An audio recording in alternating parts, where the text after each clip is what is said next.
Pues vaya semana la que hemos tenido en materia informativa, por donde se le quiera ver. Platicábamos con ustedes hace poco, por supuesto, todo lo relacionado con Rosario Robles, con el caso Alejandro Gutiérrez en Chihuahua, lo que era la estafa maestra, lo que era la Operación Zafiro, dinero desviado a las campañas del PRI, pero que pues, el Poder Judicial consideró que no eran responsables ninguno de los dos.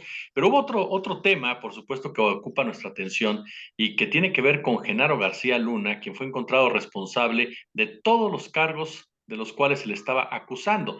Pero horas después, la esposa de Genaro García Luna, recibe un amparo que le permite, pues, mover sus capitales, que no son cualquier capital, por supuesto.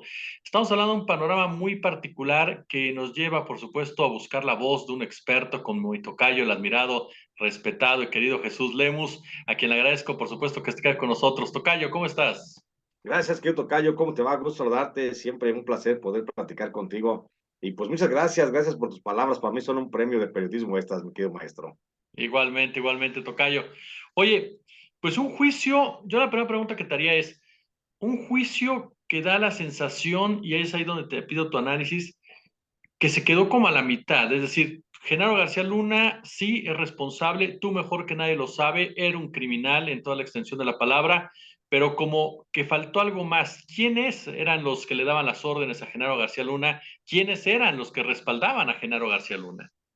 Exactamente, es un juicio que pienso yo, como decimos a veces acá en el argot periodístico, como que le dio frío al juez que estaba llevando el juicio, al juez Brian Coogan, y como que en algún momento dijo, necesito ser más mesurado, proteger más los intereses de Estados Unidos, y no permitió que el juicio se expusiera a 76 testigos protegidos que estaba planteando la Fiscalía de Estados Unidos, y se quedó nada más con 25 y dijo, ya escuché suficiente, ya con esto le paramos, con esto ya es más que materia suficiente para juzgar lo responsable y poder condenarlo.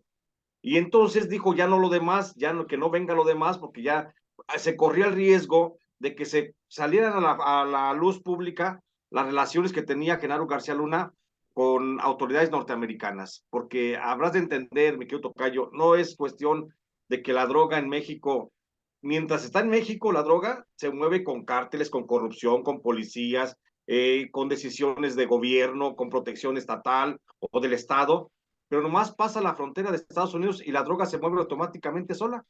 Pareciera como si a los bultos de cocaína les salían patas y caminaban por diversas partes a distribuirse en el narcomenudeo. O sea, allá no hay policías corruptos, allá no hay aduanas corruptas, allá no hay funcionarios de gobierno que protegen a cárteles, allá no hay cárteles, allá no hay jefes de cárteles.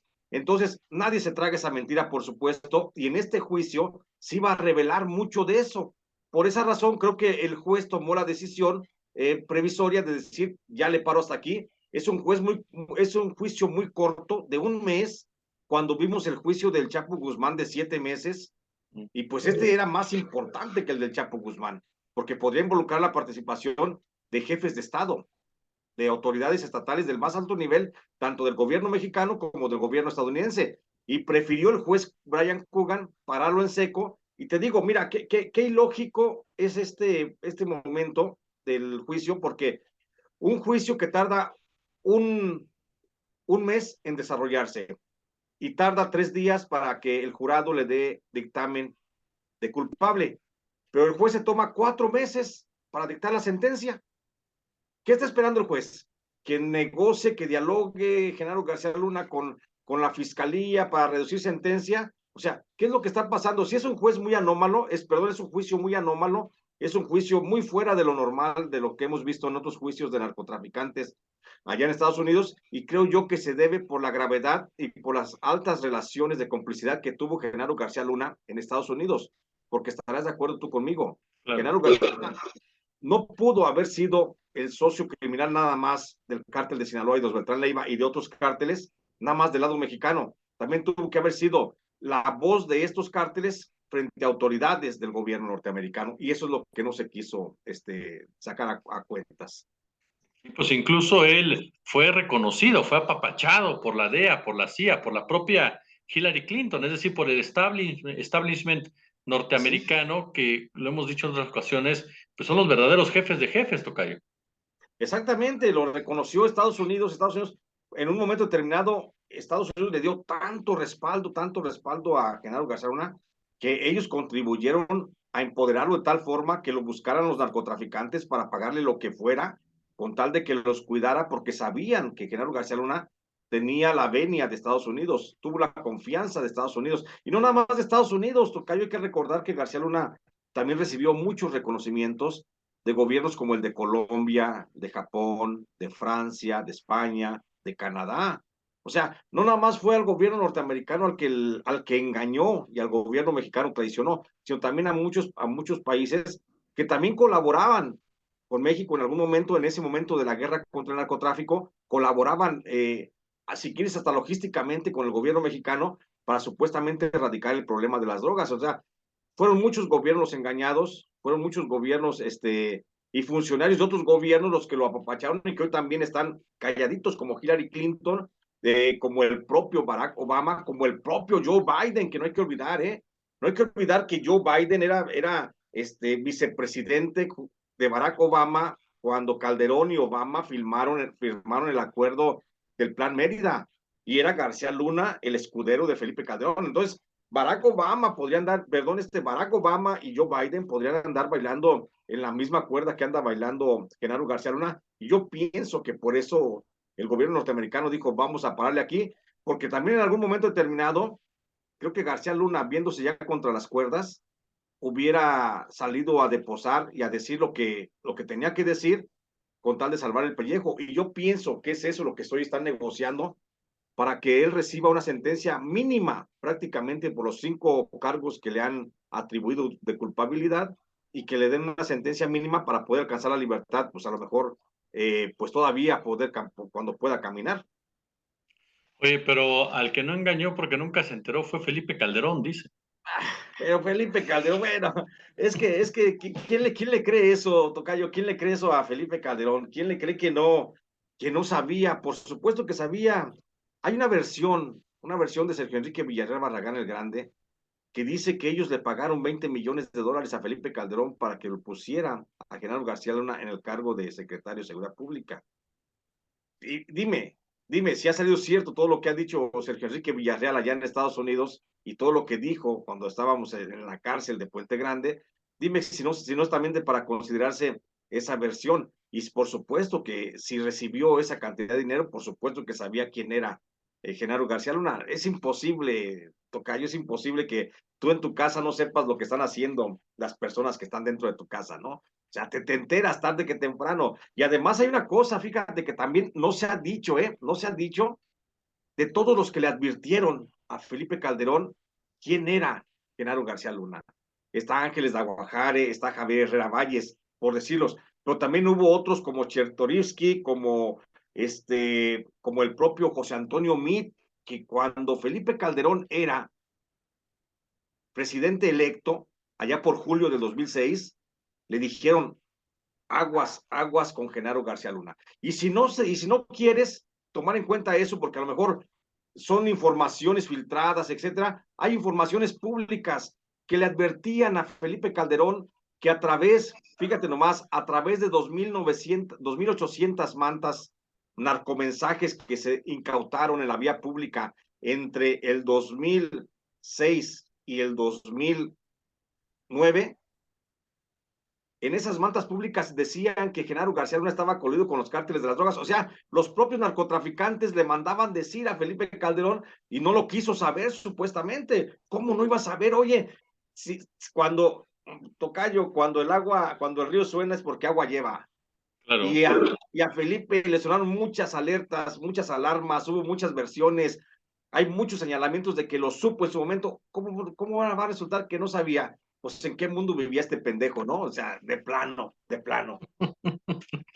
Oye, y en ese marco, ¿cuál fue el papel de Felipe Calderón? Porque, como bien dices, era obvio que él sabía lo que pasaba, pero es difícil pensar que no fuera él la cabeza de lo que estaba ocurriendo en México, porque a final de cuentas, pues sí, Genaro García Luna tenía el apapacho de la DEA, de la CIA, de Clinton, pero el presidente era Felipe Calderón, el que tenía los acuerdos ahora sí que a gran escala era Felipe Calderón Hinojosa. aquí podríamos pensar en dos hipótesis, yo tocayo. La primera, que es yo por la que me inclino. La primera es la figura opaca, sumisa, chiquita, tan pequeña del propio Felipe Calderón, su propia personalidad, su falta de imposición en las decisiones, fue contrastante contra la figura de Genaro García Luna, absorbente, controlador, manipulador, impositivo. Y entonces ahí pienso que García Luna pudo haber estado por encima del propio presidente. No exonero ni quito responsabilidades a Felipe Calderón. Él finalmente fue el presidente de México. Pero entonces creo que hubo momentos en los que García Luna se imponía a Felipe Calderón y Felipe Calderón terminaba siendo subalterno de García Luna. Esa es la primera hipótesis por la que yo me inclino mucho. Otra hipótesis es que si Felipe Calderón, vamos a decir, como dice mi presidente, concediendo sin otorgar, ¿sí? Eh, vamos a suponer que Felipe no sabía. Entonces Genaro García Luna no le respondía a Felipe Calderón, ni le explicaba a Felipe Calderón. Al que le tuvo que haber estado explicando y exponiendo fue al secretario de la Defensa Nacional, a Guillermo Galván Galván, que también ya fue mencionado allá en el juicio. Entonces, si no le respondía a Felipe Calderón, entonces la cabeza principal de esa narcoasociación nacional de la que era García Luna la cabeza, pues entonces estaba controlada directamente por el secretario de la Defensa Nacional. Entonces, son las únicas dos formas en las que, porque estamos ciertos de una cosa, no era nada más Genaro García Luna, no era nada más él. Él tenía que repartir el poder en la cúpula en la que estaba con alguien. Y si no lo repartió el poder de control con el narco, con el presidente Felipe Calderón, entonces lo repartió con el secretario de la Defensa Nacional, que sería el segundo a mando. No podríamos pensar que fue con los secretarios de gobernación, porque estaban muy tontos, la verdad, ¿sí? No creo que haya sido Fernando Gómez Mont, no creo que haya sido Alejandro Poiré, no creo que haya sido el difunto Juan Camilo Muriño, no creo que hayan sido ellos. No los exonero tampoco, no los exonero porque no les veo la capacidad, la sagacidad para ese tipo de aventuras o de andanzas. Creo que tuvo que haberse inclinado más por el lado también del general Guillermo Galván Galván, que por cierto, te digo, ya fue mencionado. Todo un sistema, querido Tocayo.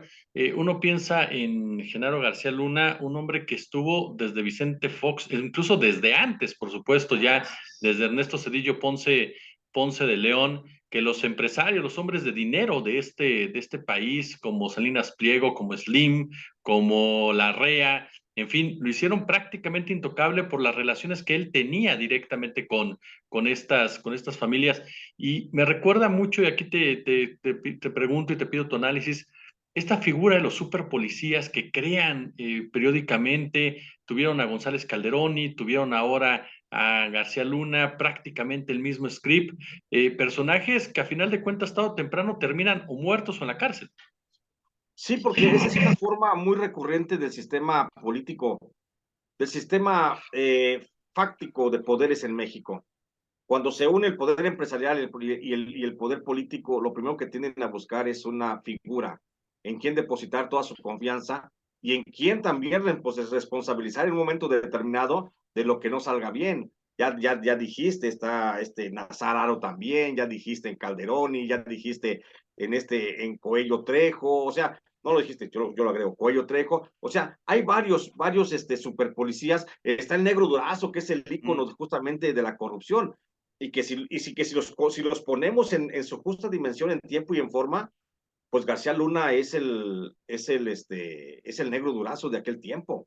O sea, bajo las mismas circunstancias actuó. Lo que pasa es que el Negro Durazo, bueno, pues lo pudo vivir o pudo terminar de alguna forma menos señalado que el propio García Luna, pues porque tenía una prensa más a modo, estaba una prensa más domesticada, pues nada más estaba los periódicos actuales, estaba Televisa, estaba TV Azteca, el Proceso, no Proceso, no, perdón, el Universal, Excelsior, eran medios pues muy domesticados y que se les pagaba fácilmente, se les callaba el hocico con unos billetes en la boca a los directivos, no pasaba nada. Hoy afortunadamente tenemos una prensa pues más rebelde, más combativa, y eso es también lo que ha hecho que Genaro García Luna haya sido expuesto. aún antes del juicio, ya sabíamos en México, mi querido tocayo, por muchos trabajos periodísticos, ya sabíamos en México quién era García Luna. Y creo que eso nos deja hablando muy bien a los que estamos en la prensa independiente, porque desde la prensa independiente se hizo el señalamiento. Y hoy la verdad pues, nos da justamente la razón de que hicimos un trabajo vertical y que ya señalábamos a quién era Genaro García Luna, aún antes de ser siquiera llevado ante la justicia, aún antes de ser siquiera detenido. Y hoy, bueno, ahí está, tenemos claramente dos tipos de prensa, que es también la gran reflexión que nos deja este juicio. La prensa independiente que señaló desde hace mucho tiempo con elementos periodísticos quién era García Luna, y por otro lado la prensa chayotera del Universal, de los periodistas que estaban en comparsa con García Luna y que recibían dinero de García Luna. Imagínate Juan Francisco Gil Ortiz recibiendo $1 millón mensuales por hacerle campaña de limpieza de imagen a Genaro García Luna, y Televisa, y TV Azteca, y los Lores de Mola haciendo montajes, y los de Reforma haciendo montajes, y los del Proceso, y los de La Jornada, o sea, todos los medios de comunicación que recibieron y que hoy deben de estar pensando muy seriamente en su mea culpa por lo que le hicieron a la sociedad. Entonces, creo que aquí sería interesante también que hubiera una comisión de la verdad, mi querido Tocayo, una comisión de la verdad entre periodistas, que pudiéramos establecer qué pasó con la prensa en el tiempo de García Luna. No los van a llevar a juicio porque si no quieren procesar y encarcelar a Felipe Calderón, que porque hicieron una consulta y que la consulta no arrojó nada, pues bueno, menos van a llevar a juicio a muchos periodistas que recibieron dinero sucio del narcotráfico y de Genaro García Luna. Y aquí creo que nos corresponde a nosotros, los periodistas, hacer una comisión de la verdad para dejar en claro cuál fue el papel de la prensa en ese momento. Y estamos viendo, te digo, en contraparte, el otro momento de la prensa independiente, los que trabajamos y que a costa de nuestra propia seguridad hicimos trabajo informativo, y ahí está expuesto, y lo dijimos antes de tiempo quién era Genaro García Luna. Oye, tocayo, en ese sentido, precisamente porque incluso lo vimos ahora, lo vimos cuando se da este veredicto, se habla de la culpabilidad de Genaro García Luna, que hubo medios, que hubo periodistas que intentaron desviar la atención, desde un Raimundo Rivapalacio, un Camarena, un Carlos Marín, el caso concreto de Rivapalacio, Camarena y el propio Jorge Fernández Menéndez, que fue siniestro, diciendo, pues los que estaban sentados en el banquillo era todo México, no eran todos los mexicanos los que están ahí sentados. Y el caso de Marín, pues de plano hasta cuestionando el estrato social del jurado de Brooklyn. Exacto, exacto. O sea, ese es el tipo de periodismo que debemos de sacar y hasta quitarles el calificativo de periodistas, mi ¿De querido acuerdo? Tocayo, porque están haciendo un mal uso de esta profesión tan noble, que la única finalidad de esta profesión es más que informar a la gente para que la gente se forme una opinión y punto. No somos jueces, policías, no somos nada. Tenemos que informar lo que tenemos que informar, nada más. Pero estos que mencionas, maestro, pues creo que sí piensan que los mexicanos somos tontos, al tratar de querernos implantar las mentiras como si fueran los medios preponderantes de la década de los 70s o de los 80s, cuando lo que decía alguien desde una columna de un periódico nacional supuestamente, pues ya eso era ley y eso era lo que se nos tenía que quedar en la cabeza a todos. No, hoy afortunadamente las redes sociales, el periodismo independiente, el hacer periodismo en libros, por ejemplo, pues nos ha liberado un poquito más, y creo que debemos de contribuir a eso, a exponer verdaderamente a estos payasos del periodismo, a estos vividores, a estos saqueadores del periodismo, que son delincuentes porque se han dedicado a malinformar y a querer tergiversar a la gente. Tú bien lo dices, nos estuvieron preparando. Ellos daban por un hecho de que García Luna iba a ser inocente, y que se le podía aplicar de presión desde México al jurado de allá. Y por eso estuvieron diciendo, acusan, pero sin pruebas. Solo son testimonios de delincuentes. No hay nada que sustente, solo son dichos. O sea, ese tipo de eslogans, ese tipo de cabezas, de publicaciones, pues tenían algo perverso. Ir mentalizando, ir aclimatando a la gente para que no sintieran el cubetazo de agua fría cuando viniera la declaración de inocencia, que ellos supuestamente tenían la certeza de que iba a ser así.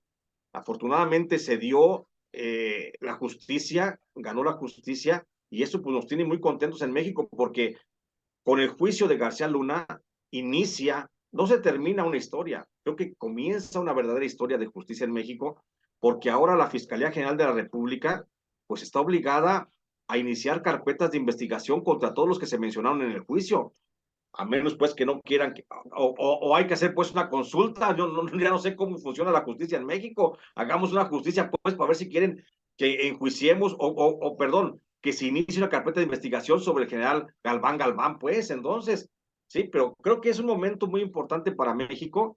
Y mira, con relación a lo que decías, que era todo México el que estaba sentado en el banquillo de los acusados. No es cierto. El que estuvo sentado en el banquillo de los acusados era un régimen, fue un régimen de gobierno, un régimen de gobierno, PAN, PRI, PRD, no, PRD no, PAN, PRI, PAN, PRI, ese fue el régimen de gobierno que sentaron ahí en el caso de García Luna, pero no nunca todos los mexicanos no somos García Luna sí representa esos regímenes de gobierno. Mi querido, admirado, respetado y apreciado tocayo Jesús Lemus, de verdad siempre es un honor platicar contigo, oye. No, hombre, al contrario, mi querido tocayo Jesús Escobar, gracias y por la invitación que siempre me haces pasar en tu espacio. Yo bien agradecido y bien contento de estar aquí.